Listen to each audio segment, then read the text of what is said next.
Well, that stone's facing backwards anyway. Yeah. Oh yeah, it is. So you were I don't feel I don't feel so bad now.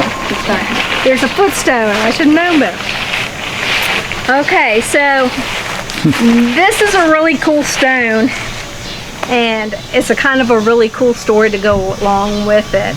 When I was here several times ago, I fell in love with this. I love old sailing ships, and I was just like, when Liz said, "Hey, let's do a class," and I was like, "Well, let me do an example stone. Can I do this one?"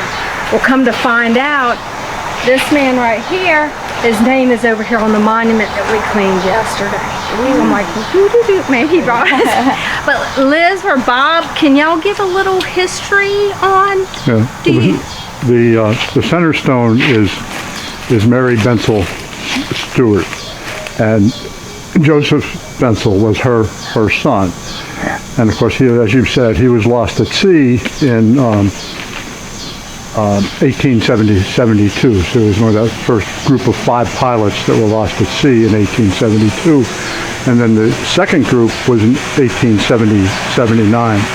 So there were 10 young men in South, actually more than 10, because Bensel's teenage son was with him, but is not on the market.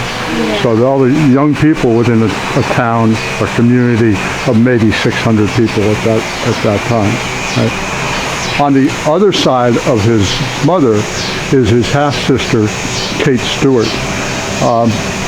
Kate Stewart had a very interesting life as well, known as the Grand Old Lady of North Carolina, right? And the heroine of Smithville for pulling not one but 2 children out of the Cape Fear River. So it's another little community we have here. Okay, thank you, Bob. So this stone, it is getting to be to the point you wouldn't want to do too much to it. This brown that you see on it, that is what we call tannins. It comes from the trees, and so we check for stability. Say like this one over here is really sugary. When I go like that, stuff starts falling, and what I call sugaring, it literally feels like sugar. And 2, it's been repaired. A lot of times if you start at the bottom, you get down like this and you're brushing, and like myself, I have a bad back or hip, you're looking for something to brace yourself. Easy to not even think, put your hand down if it's unstable. Like this. And a lot of the bigger stones, I also clean from the side. So even though it feels stable, if anything were to happen, I'm more over here. And if it starts going this way, hopefully I'll have time. But yeah, your safety is very important in this. And the safety of the others, if you're doing it in teams, know what your teammate is doing at that point. Think of their safety.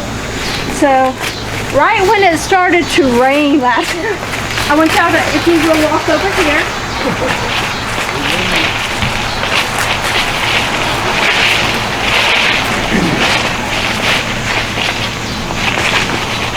And this is a good example of a stone I would not brush at all.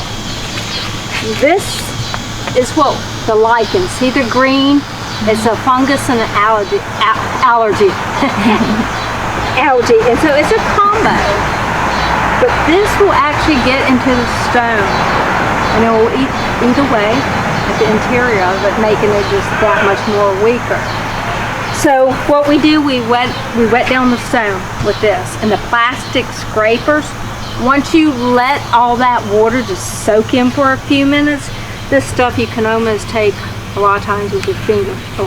But that plastic, just lightly go up and you'll be able to get it. But as far as scrubbing, or wiping, I wouldn't do it. The top of it has fractures. And also with these older stones, sometimes there's internal fractures that you're not even going to see on the outside. So, like if you tap a stone and it sounds hollow, don't clean it. just walk away. Don't really do anything to it, okay? So, I want to find a stone that's, let me see. Well, let's not go that way. Y'all walk this way. We'll go up to the side of Miss Lure. More of an advanced type lichen that is growing on it. And this actually traps water on the surface of the stone and underneath the surface. So once again, wet it down, give it a few minutes of water, use those plastic scrapers, and just lightly, it doesn't take any, you never want to put a lot of force on the stone. So it works well like that. Now this one is in sections. To look at it, sometimes people think, oh, that's one big piece of stone. Well, it's not, and it's mighty heavy. If you come up to a stone and you can see it's not center, it looks offset, it's starting to tilt, this would not be one that I would bend down in front of and start cleaning, okay? If it's stable enough like this, I think I'm okay, but I'm still not gonna go right down in front of it. Go to your side, wet it down with your water, your D2, give it a few minutes, and then start rubbing it with your brushes. So that's just some of the examples, and like I said, go on the Association for Gravestone Studies, and if you become a member, there's a lot of member-only videos, tutorials. Had a virtual conference this year. And so it's really some helpful stuff. Just be careful. If you go on YouTube and you see, you know, the guy from back home in his pickup truck with a power washer and some bleach, don't watch his video. So, I did run across somebody when I was first starting out, and he had a service, and he actually called me because I wanted more info. And he says, yeah, we have a huge cemetery we're doing right now. And I have two guys that go behind me. He goes, I spray it with bleach, and they come back with brushes and power washers. You know how bad I wanted to go to the state of Ohio? I mean, you know, it's our job to preserve this for us, for the, you know, future generations. And I'm just so tickled y'all all here to learn. So Dawn, so basically it's sugaring, flaking, and then instability? Are those the main things? Instability, sugaring, flaking, fractures. Like the last one I looked at, you can see the lines, especially on the surface. If you're seeing a bunch of those, don't do anything like that. We have on ones that have just a small external fracture, wet it down, sprayed our D2, and walked away. You know, we didn't touch it. But sometimes it's like with some of these stones, they're so black, you can't read a name on them. And the D2 can still go in there and kill the biomatter, but you're not physically taking a brush and destroying what little there is left on your surface. And, you talked about not cleaning stones because they really aren't that bad. Would you clean this one? Honestly, at this point, I would almost wet it, take the little plastic scraper, get off your little lichens, and maybe spray it lightly with D2 and walk away. I would not rub it. I'd protect that outer coating. I really would. Well, anybody, with what I've told you so far, can anybody look at this and tell me what they think might be issues with this stone when it comes? Yeah, and why is it not stable? Can y'all? It's leaning back. I don't want it to come off, but look. So this would have to be repaired before anything is done, but there's also a lot of sugaring going on.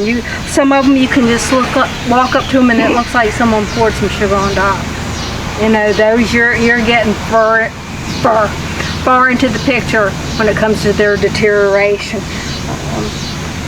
So would you spray that, or would you do nothing with that? Well, first I'd have it repaired. We use limestone mortar, and they use that a lot of times with historic stones. It's softer than the stone itself.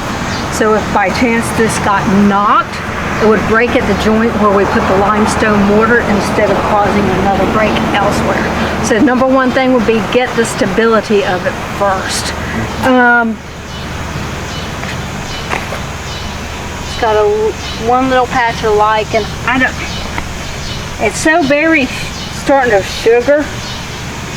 I definitely would not brush it. Like again, maybe water in D2, but walk away. Don't take a brush to something like this. And flaky, especially if you see one that's flaky. Can you read the name? Mason?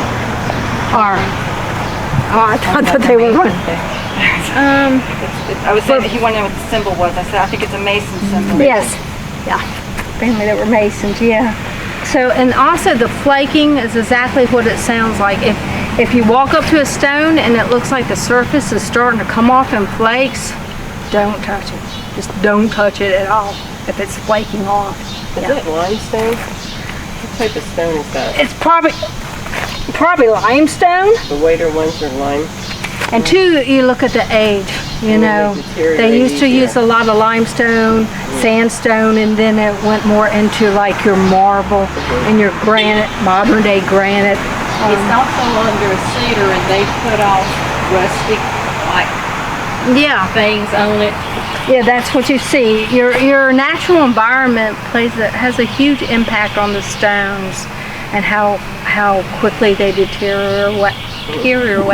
But this cemetery, you know, has been here a long time, so it's compared to some of ours is doing really well. It's funny because a lot of times people, when they pick out a plot, will want it to be under a tree, right? It looks quite picturesque, and you think, oh, but in reality, that's probably worse for the headstone. I have a grandmother back 3 generations at home. The trees here is huge, and she's like, her stone's growing out of the tree.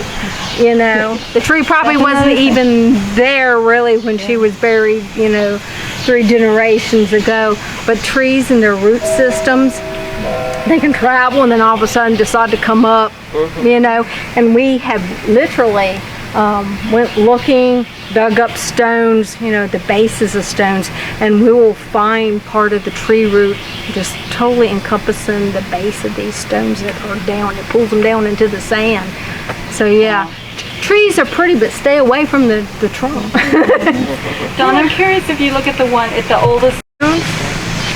Get someone who actually, like, they do it, you know, they have like a whole preservation company, and they take the stones, they take it back to where they work, and it's a very scientific formula for preserving these. And is that just based on the age, or is there something you see when looking at that stone that would make you think, oh, I wouldn't touch that A one? lot of the age, because I know it's going to be fragile.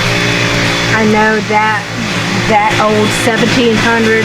This one says 1804, I think. I would not touch it. The earliest one we've done is my aunt, and that one was 1844, and I would not go any further back. I'd be afraid to cause more damage to it. I think it's 1804. Am I wrong about that? It's like 1790. Oh, is it? Okay, maybe. Yeah. I don't. But I mean, Well, that's a anything in the 1700s we would not touch. we had a piece of charcoal, we could rub it. No. No, that's a no. What he said, that's a no-no, y'all. Really? Yeah, With a piece of paper? that can actually do damage, especially where the carvings are. Yeah, so To do a rubbing on a yeah, people do that's that a lot, right? huge The no. rubbing. The other thing I've seen people do is they put flour on it. No flour, no chalk, no shaving cream, Baby powder. nothing like that. Actually, I watched, there is a video, and I forgot the man's name, on YouTube. And he took a mirror during the day and got opposite of the stone, and you could literally read it. You might have to come back several times a day to get the right lighting for it, but he could actually see what was written on the stone. Sometimes it's just mere lighting around it, and that it just helps to try that. I'll just ask.